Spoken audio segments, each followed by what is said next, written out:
के बबरकत चला नाम में आप सबको सलाम। आज हम खुदा उनके कलाम में से सीखेंगे खुदा के खुदाम के मुतालिक कि किसके हाथ में मौत का फल है और वो लोगों को खिला रहा है, और किसके हाथ में हयात का फल है और वो लोगों को खिला रहा है। इसके बारे में हम खुदा उनके कलाम में से सीखेंगे। बाइबल मुकद्दस दोनों खादमों के हाथों में है। जो मौत का फल खिला रहा है उसके हाथ में भी बाइबल है, और जो हयात का फल खिला रहा है उसके हाथ में भी बाइबल है। खुदावन के कलाम में मत्ती 7 बाब और उसकी 19 आयत में लिखा है, बस उनके फलों से तुम उनको पहचान लोगे। आज हम इस बात के लिए खुदा के कलाम मुकद्दस में से गौर करेंगे कि क्योंकि खादम जो है वो अपनी खिदमत के दौरान इन चीजों को हम पर जाहिर कर देता है कि क्या मैं लोगों को मौत का फल खिला रहा हूं या जिंदगी का फल खिला रहा हूं। हम इन चीजों पर हमें गौर करने की जरूरत है। जरूर है कि हम खुदावन के कलाम में से इस बात पर गौर करें कि लालच ही वो पहला फल है जो आदम और हवा ने शैतान के हाथों खाया था, और इसी से खुदा के वो नाफरमान हुए थे। आज हम देखें कि संडे स्कूल में हमारे बच्चों को खाने पीने की चीजों का लालच देकर इकट्ठा किया जाता है। हम सोचे, गौर करें कि हमारे बच्चों के ईमान की बुनियाद लालच पर रखी जा रही है। वो कभी भी इबादतों में लालच के बगैर नहीं जाएंगे, क्योंकि उनकी ईमान की बुनियाद जो है लालच पर रखी जा रही है। खाने पीने की चीजों पर उनको लालच देकर इकट्ठे किया जा रहा है। वो खादम सिर्फ अपने मुफाद की खातर हमें अबलीस के हाथों में बेच रहा है, और वो खादम सिर्फ अपने मुफाद की खातर, रुपए पैसे की खातर लोगों के बच्चों के अंदर ऐसी बुनियाद पैदा कर रहा है जो लालच पर मुश्तमिल है। मैं जैसे पहले बताया कि ये लालच ही वो पहला फल है जो आदम हवा को शैतान ने खिलाया था, जिससे नाफरमानी खुदा की हुई। और आज हम इस बात पर गौर करेंगे कि क्या हम अपने बच्चों की बुनियाद, ईमान की बुनियाद जो है, क्या हम खुदावन के नाम पर रख रहे हैं या लालच पर?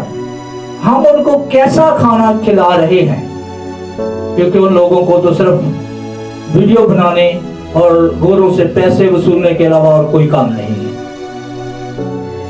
मत्ती 24 बाब में हमें खुदावंद यीशु मसीह ने फरमाया था कि आखिरी दिनों में बहुत सारे गुमराह करने वाले आएंगे, तो यही लोग हैं, वो और कोई नहीं है। उनके हाथों में बाइबलें हैं और वो लोग हमको गुमराही की तरफ लेकर जा रहे हैं। हमारे अंदर ऐसा लालच पैदा कर रहे हैं कि हम लालच के बगैर इबादत में नहीं जाते।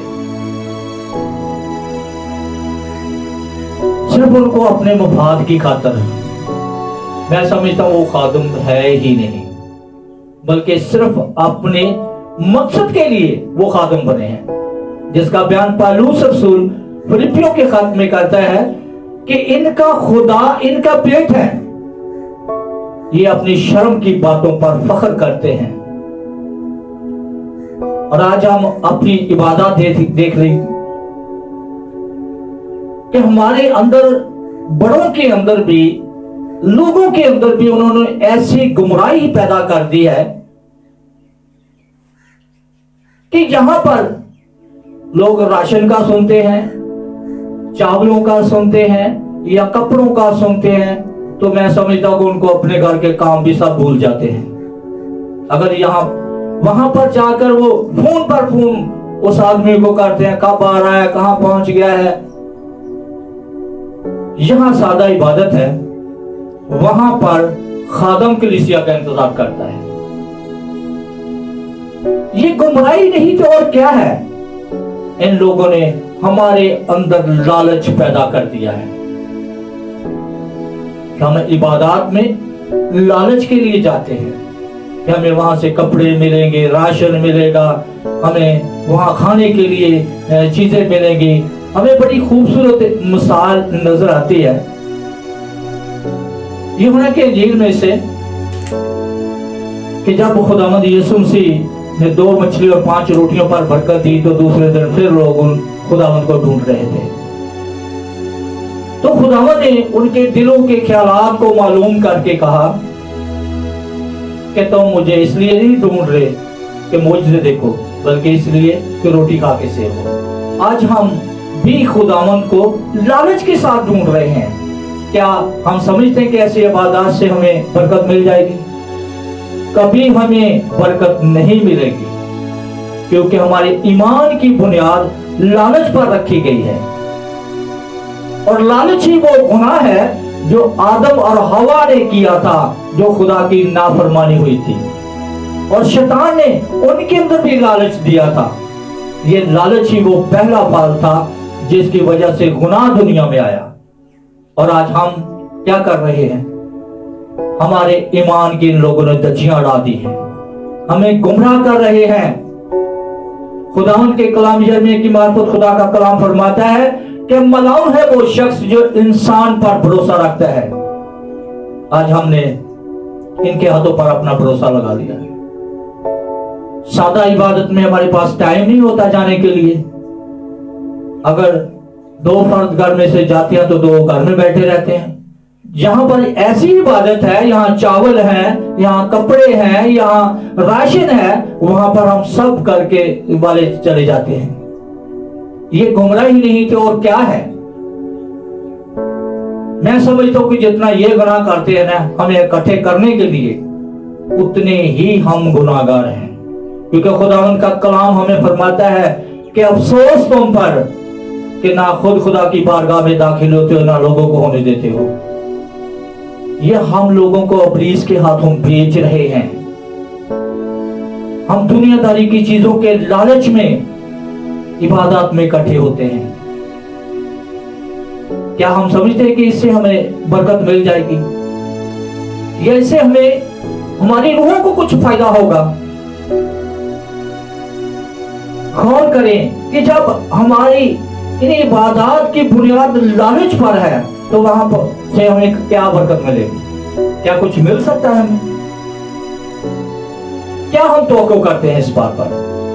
मसीह में मेरे अजीजों, आज सोचें, गौर करें, देखें कि हमारी जिंदगी किस तरफ जा रही है। मत्ती 24 बाब में खुदावंद ने फरमाया था कि आखिरी दिनों में बहुत सारे गुमराह करने वाले आएंगे। ये वही लोग हैं जो हमारे ईमान की धज्जियां उड़ा रहे हैं, जो हमें गुमराही की तरफ लेके जा रहे हैं, जो हमारे अंदर लालच पैदा कर रहे हैं। ये लालच ही वो शैतान का पहला फल है जो आदम और हवा को खिलाया गया था। उसी में मेरे अजीजों, आज वक्त है कि हम अपनी जिंदगियों पर गौर करें, सोचे, देखें कि हम कैसी जिंदगी गुजार रहे हैं। हमें जरूरत है कि इन खादमों की कि हम इनको पहचानें कि कौन हयात का फल हमें खिला रहा है और कौन हमें मौत का फल खिला रहा है। मौत का फल लालच ही है जो हमारे अंदर डालकर हमें इबादत में इकट्ठे किया जाता है। आज मैं एक इश्तिहार देख रहा था, वहां पर लिखा था इबादत के बारे में, क्रोस्ट और इनामात, बहुत सारे इनामात उस पर लगाए हुए थे कि आपको कुरानंदाजी में ये मिलेगा, वो मिलेगा, फलां मिलेगा। मेरे भाई, लोग गाड़ियों पर सवार होकर जा रहे हैं। क्या हम समझते हैं इस बात को? इस इबादत को क्या समझते हैं? क्या ये इबादत हमारे लिए बायस बरकत हो सकती है? ये कभी हमारे लिए बायस बरकत नहीं हो सकती। ये खादम है जो खुदावन की भेड़ों को वर्ग लाकर ऐसे इकट्ठे करते हैं। जैसे मैंने पहले बताया कि जितना वो गुनाह करते हैं उतना भी हम ही गुनाह करते हैं। उनको तो कोई दुनियावी चीजें हासिल हो जाती हैं, लेकिन हम निजायज में गुनाह करके खुदा के खिलाफ आ जाते हैं। आज वक्त है कि हम अपनी जिंदगियों पर गौर करें, सोचे, देखें कि हमारी जिंदगी किस तरफ जा रही है। और हम एक खादम बड़े फख्र से कहते हैं कि मेरी कलीसिया में से 3 गाड़ियां आई हैं, मेरी कलीसिया में से 4 गाड़ियां आई हैं। क्या बरकत पाई लोगों ने? अपना टाइम भी वेस्ट करते हैं और अपने खुदा के खिलाफ गुनाह भी करते हैं। मसीह में मेरे अजीजों, जो हकीकी खादम हैं वो कभी आपको दुनियावी चीजों की ऑफर नहीं देंगे और कभी आपको इस लालच देकर इबादत में नहीं बुलाएंगे। जो हकीकी खुदा के खादम और जिनके हाथ में हयात के दरख्त का फल है, वो कभी भी आपको दुनिया की चीजों की ऑफर नहीं देंगे। बड़ी खूबसूरत हमें मिसाल मिलती है अमाल की किताब उसका 3 बाब उसकी 3 आयत में कि जब यूहन्ना और पतरस हैकल में दुआ के लिए जा रहे थे तो वहां पर उन्हें एक जन्म का लंगड़ा मिला जो भीख मांग रहा था। जब वो पास से गुजरे तो वो उसकी तरफ मुतवज्जे हुआ और उनसे कुछ मिलने की उम्मीद करने लगा। लेकिन पतरस ने पीछे देखकर उसे कहा, भाई हमारे पास सोना चांदी नहीं है, एक चीज है, यीशु मसीह के नासरी के नाम से उठ और चल फिर। जो खुदा के हकीकी खादम है कभी दुनिया की चीजों के ऑफर नहीं करते, आपको सोना चांदी की ऑफर नहीं करते, बल्कि उनके पास आसमानी रोटी है जिसको लोग खाने से ग्रेज करते हैं। आज हमारे चर्चेस में क्यों लोगों की कमी हो रही है? इसी वजह से, क्योंकि हमें वहां से कुछ नहीं मिलना, इसलिए हम सादा इबादत में जाना मंजूर नहीं करते। ये गुमराही ही नहीं तो और क्या है? हमारे अंदर इन्होंने कूट कूट कर लालच भर दिया है कि हम इबादत में लालच के बगैर ना जाएं। अगर वहां से हमें कुछ मिलेगा तो हम इबादत में खुशी के साथ जाएंगे। और मैं समझता हूं कि जब ऐसा लालच हमें दिया जाता है तो घर का कोई फर्द भी घर में नहीं रहता, बल्कि सभी चले जाते हैं। यहाँ सादे इबादत है, वहां पर खादम बैठा कलीसिया का इंतजार करता है कि कब कलीसिया इकट्ठी हो और कब हम इबादत का आगाज करें। ये हमारे ईमान को इस कदर उनकी धज्जियां लाई गई हैं ईमान की।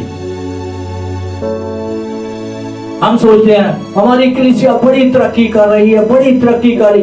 ये तरक्की है कि हमें खुदा से दूर ले जाया जा रहा है, हमारी जिंदगियों को शैतान के हाथों बेचा जा रहा है।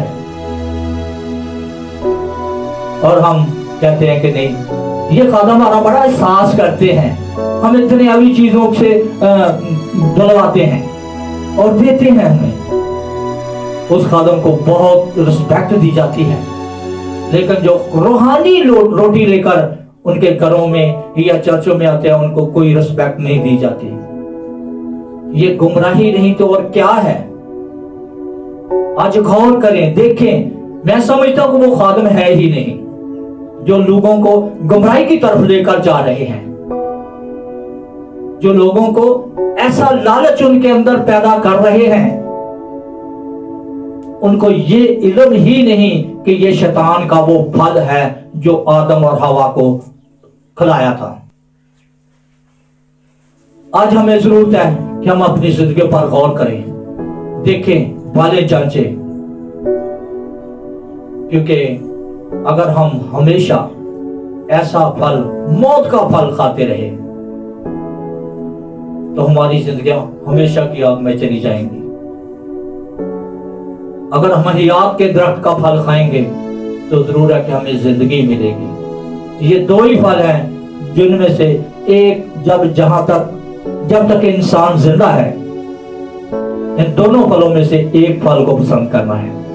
चाहे हम हयात के दरख्त को फल पसंद कर लें या मौत के फल को पसंद कर लें। आज वक्त है कि हम अपनी जिंदगियों पर गौर करें और खुदा का खादम खुदा फरमाता है कि अफसोस उन चरवाहों पर जो मेरी भेड़ों को भेड़िए के हाथ में दे देते हैं, जो खुद खुदा की बारगाह में दाखिल नहीं होते और ना लोगों को होने देते हैं। आज उन खादमों की पहचान करने की जरूरत है कि किसके हाथ में हयात का फल है और किसके हाथ में मौत का फल है। हमें जरूरत है कि हम अपनी जिंदगी पर गौर करें, देखें और कि हम कैसा फल खा रहे हैं। खुदा आज के कलाम के वसीले से हमें बरकत दे। आमीन।